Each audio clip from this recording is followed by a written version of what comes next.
नमस्ते, आदाब, सत श्री अकाल। आप सभी का शचीज एकेडमी में एक बार फिर से बहुत बहुत स्वागत है। और आज हम डिस्कस करेंगे ओलिगोपोली यानी अल्पाधिकार, जिसे हिंदी में कहा जाता है।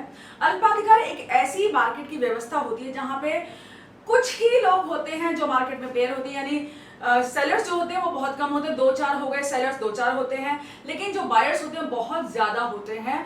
और ओलिगोपोली जो वर्ड है वो बनता है 2 वर्ड से, ओलिगो यानी फ्यू और पॉली यानी सेलर्स। तो आइए देखते हैं इसका स्ट्रक्चर कैसा होता है, इसके फीचर्स क्या हैं और ये क्यों ऑपरेट करता है। ठीक है, तो ओलिगोपोली का डेफिनेशन क्या है?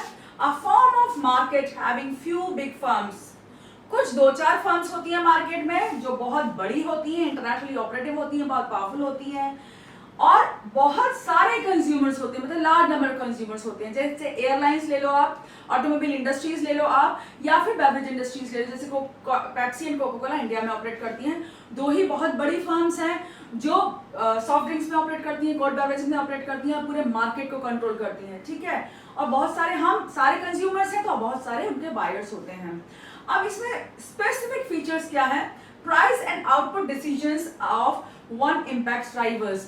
अब पेप्सी जब दाम डिसाइड करती है तो उसका जो इम्पैक्ट पड़ता है वो कोका कोला पर भी पड़ता है। ठीक है, और जब कोका कोला डिसाइड करती है कुछ तो उसका असर पड़ता है पेप्सी पर। तो राइवल्स जो होते हैं, जो एक दूसरे के दुश्मन होते हैं, कहे जाए कंपिटिटर्स होते हैं मार्केट में, उनका एक दूसरे के प्राइसिंग जो स्ट्रैटेजी उसका असर पड़ता है। किसी ने दाम बढ़ा दिए तो दूसरे की जो डिमांड है अपने आप बढ़ जाएगी, क्योंकि जो दाम बढ़ा देता है उसकी चीज महंगी होगी, लोग उसे खरीदना बंद कर देंगे, तो जो सस्ती चीज होगी उसे वो बिकना शुरू कर देगी, क्योंकि वो सब्स्टिट्यूट्स बेचते हैं। आपको एक बात और ध्यान रखनी पड़ेगी कि ये सब्स्टिट्यूट बेचते हैं, यानी कि इनकी चीजें मिलती जुलती होती हैं, ज्यादा टेस्ट में, इनके अपीयरेंस में ज्यादा फर्क नहीं होता, इसलिए लोग आसानी से इनके डिमांड अपना शिफ्ट कर देते हैं। ठीक है, दूसरा क्या है? High degree of interdependence among competing firms. ठीक है, अब high degree of interdependence. Interdependence क्यों है भाई? जो आउटपुट है, एक ने आउटपुट बढ़ाया तो दूसरा भी आउटपुट बढ़ाएगा, दूसरा देखेगा दूसरा क्या कर रहा है, क्योंकि 2 ही कंप्यूटर या 4 ही कंप्यूटर हैं अगर मार्केट में, तो कंपटीशन बहुत ज्यादा है, उनको एक दूसरे के मूवमेंट्स पे नजर रखनी पड़ती है। कटथ्रोट कंपटीशन होता है कि कौन क्या कर रहा है, कौन दाम घटा रहा है, क्योंकि पता चला कि एक ने दाम घटा दिए, कोई ऑफर दे दिया, कोई स्पेसिफिक ऑफर दे दिया, स्पेशल दे दिया, बोनांजा ऑफर है, तो दूसरे की डिमांड अपने आप कम हो जाएगी और पहले वाले जिसने ऑफर दिया था उसकी डिमांड बढ़ जाएगी। ठीक है, तो सेल्स बढ़ेगी और उससे प्रॉफिट हो जाएगा। तो यहाँ पे क्या है कि मार्केट शेयर को ग्रैब करने की एक जंग चलती रहती है। जैसे पेप्सी कोका कोला में देखा ना आपने, कितने बड़े बड़े ब्रांड एम्बेसडर्स होते हैं, कितना ज्यादा कंपटीशन है उनके बीच में। कोई आमिर खान को अप्रोच करता है, कोई आप सलमान खान जी को अप्रोच करता है, कोई ऋतिक रोशन को अप्रोच करता है, सब इस तरह से आपके वहां पे एडवर्टीजमेंट पे बहुत ज्यादा खर्चा करते हैं, एक दूसरे की मूवमेंट पे नजर रखते हैं। अब जैसे कार प्रोड्यूसर्स हैं, जैसे आपकी जितनी भी कार है प्रोड्यूसर्स है वो सारी एक दूसरे से कम्पीट करती हैं, एयरलाइंस है वो सारी एक दूसरे से कम्पीट करती हैं। ये सारे जो मार्केट हैं, ये ऑपरेशंस हैं, ये ओलिगोपोली मार्केट के अंतर्गत आते हैं, जिनमें कुछ ही ऐसी फर्म्स होती हैं जो मार्केट में हो रही होती हैं, ऑपरेट कर रही होती हैं, और बहुत सारे कंज्यूमर्स होते हैं। तो होपफुली थोड़ा थोड़ा आपको समझ में आ रहा होगा। अब आते हैं टाइप्स पर। ओलिगोपोली नॉर्मली हम 3 पार्ट्स में डिवाइड करते हैं। पहली है कोल्यूसिव। कोल्यूसिव ओलिगोपोली वो होती है जहां पे कार्टेल फॉर्मेशन होता है, या फिर जो कंपीटिंग फर्म्स हैं वो कंपटीशन से बचने के लिए, क्योंकि देखो बड़ा सिरदर्द है कंपटीशन में, एक दूसरे की मूवमेंट पे ध्यान रखो, मार्केट शेयर कब पता चला किसने प्राइस घटा दिया तो दूसरे को घाटा हो गया, तो एक दूसरे की काट करते हैं, कट थ्रोट कंपटीशन होता है। तो कभी कभी ये लोग सोचते हैं 3-4 ही तो हैं हम लोग, पूरा मार्केट हमारे सामने, हम शेयर कर लेते हैं। अब मान लीजिए पेप्सी और कोका कोला ये डिसाइड करें कि भाई आधा मार्केट तुम ले लो, आधा मार्केट हम लेते हैं, कोई दूसरे के काम में टांग नहीं अड़ाएगा। ठीक है, तो ये एग्रीमेंट कर लेंगे एक तरह का कि हम आपस में कम्पीट नहीं करेंगे, प्राइस डिसाइड कर लेते हैं ताकि हम सब पे रूल कर सकें। देखिए यहाँ पे कोल्यूसिव ओलिगोपोली में ये फर्म्स के तो हित में होता लेकिन कंज्यूमर्स के हित में नहीं होता, क्योंकि ये एक मोनोपोली की तरह ऑपरेट करते हैं। क्योंकि कोल्यूजन फॉर्म किया यानी ग्रुप फॉर्म कर लिया तो मोनोपोली बन के एक ही हो गए ना, तो एकजुट हो गए। एकजुट होने के बाद वो मोनोपोली कर लेते हैं पूरे मार्केट पे, मार्केट को अपने आप शेयर कर लेते हैं, उसका जितना भी बिक्री होगी उसको शेयर कर लेते हैं, और कंज्यूमर यहाँ घाटे में कई बार आ जाता है। ठीक है, और यहाँ ये लोग एडवर्टीजमेंट पे भी ज्यादा खर्च नहीं करते, क्योंकि मार्केट पूरा उनका अपना है, कोई जल्दी से उनके मार्केट में आ नहीं सकता, बहुत सारे प्रोड्यूसर्स है नहीं, सेलर ज्यादा है नहीं, तो उनका ही राज चलता है यहाँ पे। फिर आती है नॉन कोल्यूसिव। नॉन कोल्यूसिव में क्या होता है? ये कोई एग्रीमेंट नहीं करते, आपस में बहुत तगड़ा कंपटीशन करते हैं, जैसे इंडिया में देखने को मिलता है। अच्छा, जहाँ कोल्यूसिव होती है वो कार्टेल फॉर्मेशन होती है, आगे भी हम डिस्कस करेंगे। कार्टेल यानी ऐसा ग्रुप इनका अपना एक ग्रुप बन जाता है, एग्रीमेंट हो जाता है, और जो फर्म सबसे बड़ी होती है उसे ये प्राइस लीडर मान लेते हैं, यानी कि वो प्राइस सेट कर लेती है, बाकी सबको फॉलो करना पड़ता है। ठीक है, इनमें बहुत ज्यादा कंपटीशन होता है, इनका पूरा पार्शियल कंट्रोल प्राइस पर होता है, क्योंकि कुछ कंट्रोल तो दूसरी फर्म्स का भी होता है, या फिर कंज्यूमर्स भी डिसाइड करते हैं कि उन्हें क्या चीज खरीदनी है, क्या नहीं खरीदनी है। अब नॉन कोलिजिव में मैं फिर से रिपीट करूंगी, नॉन कोलिजिव में क्या होता है कि ये कोई एग्रीमेंट नहीं करते, आपस में बहुत तगड़ा सा कंपटीशन करते हैं। जैसे एडवर्टीजमेंट, बहुत ज्यादा फियर्स कंपटीशन होता है, बहुत अच्छा स्ट्रैटेजिक आपकी एडवर्टाइजिंग होती है, बहुत ज्यादा खर्चा होता है, और प्राइसिंग वॉर में नहीं इन्वॉल्व होके बाकी एडवर्टीजमेंट पे खर्च करेंगे, ब्रांड एम्बेसडर्स पे खर्च करेंगे, बहुत कॉर्पोरेट सोशल रेस्पॉन्सिबिलिटी, यानी कि बहुत सारे ऐसे जनहित के कार्य करेंगे जिससे लोग इन्हें पसंद करें, इनके माल को खरीदें और इन्हें मुनाफा कमवाएं। तो यहाँ पे कंपटीशन बहुत ज्यादा है नॉन कोलिजिव में। कोलिजिव में एग्रीमेंट कर लेना, ग्रुप फॉर्म कर लेना। नॉन कोलिजिव यानी कोई ग्रुप फॉर्म नहीं करते हैं, ये आपस में सिर्फ कंपटीशन करते हैं। तीसरा जो ग्रुप आता है ओलिगोपोली का, वो आता है परफेक्ट एंड इम्परफेक्ट। परफेक्ट याद आया कुछ? यस, परफेक्ट कंपटीशन, जहां पे जो फर्म्स हैं ओलिगोपोली में मार्केट में, वो एक जैसी प्रोडक्ट, होमोजेनियस प्रोडक्ट बेचते हैं, बिल्कुल एक जैसी।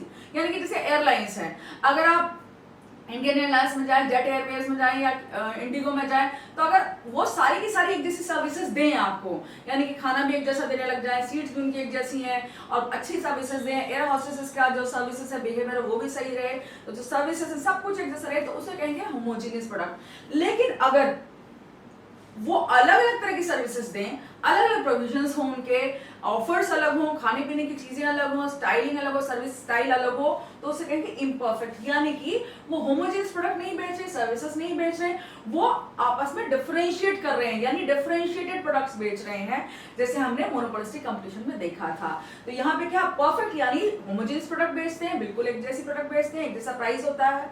इम्परफेक्ट यानी कि वो एक जैसी प्रोडक्ट नहीं बेचते।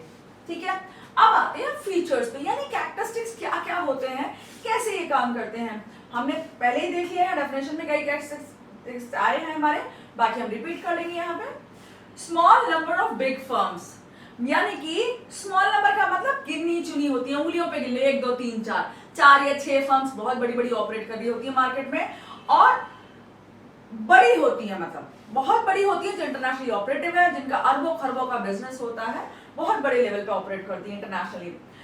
हाई डिग्री ऑफ इंटरडिपेंडेंस, अब में हमने पहले भी डिस्कस किया, इनका आपस में जो भी है प्राइसिंग हो या फिर आउटपुट हो, इनकी हाई डिग्री ऑफ इंटरडिपेंडेंस होती है, बहुत ज्यादा निर्भर होते हैं एक दूसरे पर, ये अपने आउटपुट यानी उत्पादन को लेकर, अपने प्राइस को लेकर, और ये आपस में कंपटीशन से बचने की कोशिश करते हैं। और प्राइस वॉर्स नॉर्मली नहीं करते, क्योंकि अगर एक ने दाम घटाया तो दूसरा भी दाम घटाएगा, लेकिन अगर कोई दाम बढ़ाता है तो कोई भी दाम बढ़ाता नहीं है। क्यों नहीं बढ़ाता? क्योंकि दाम बढ़ने से आपको पता होगा डिमांड कम हो जाती है, कोई भी अपनी डिमांड मार्केट में कम नहीं करेगा, क्योंकि उससे सेल्स उसकी कम हो जाएंगी। इसलिए क्या करेंगे, वो प्राइस नहीं घटाते, प्राइस वॉर में इन्वॉल्व नहीं होते। कंपटीशन कैसे करते हैं वो? ब्रांड से करेंगे, ब्रांड लॉयल्टी से, ट्रेडमार्क से करेंगे, प्रोडक्ट डिफरेंशिएशन से करेंगे, जो हमने मोनोपोलिस्टिक में पढ़ा, एडवर्टीजमेंट से करेंगे, ब्रांड एम्बेसडर से करेंगे, इस तरह कम्पीट करते हैं। देन थर्ड है difficult to trace firms demand curve. अब फर्म का जो डिमांड कर्व है वो मुश्किल हो जाता है, हम डिस्कस करेंगे अभी यहाँ पे। वो मुश्किल है उसे देखना कि कैसा हमारा डिमांड कर्व होने वाला है, उसको बड़ा मुश्किल होता है पहचानना, क्योंकि पता ही नहीं चलता कि कौन कितना आउटपुट करने वाला है, किस प्राइस पे वो लोग ठहरने वाले हैं, ये बड़ा मुश्किल है डिमांड कर्व को जानना।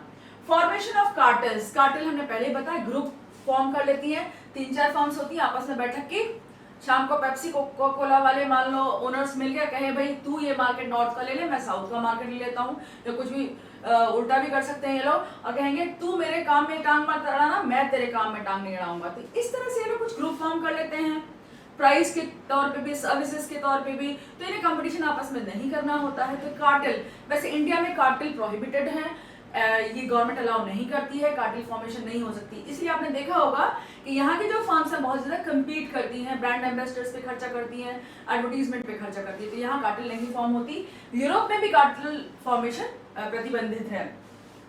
फिर आते हैं एंट्री बैरियर्स, यहाँ पे लाइसेंसेस मिलने बहुत मुश्किल हो जाते हैं। देखिए एयरलाइन चलाने के लिए लाइसेंस चाहिए, बहुत अच्छा तगड़ा फंड चाहिए, एक इंफ्रा चाहिए, और उसके लिए लाइसेंस मिलना एविएशन के लिए बहुत मुश्किल है।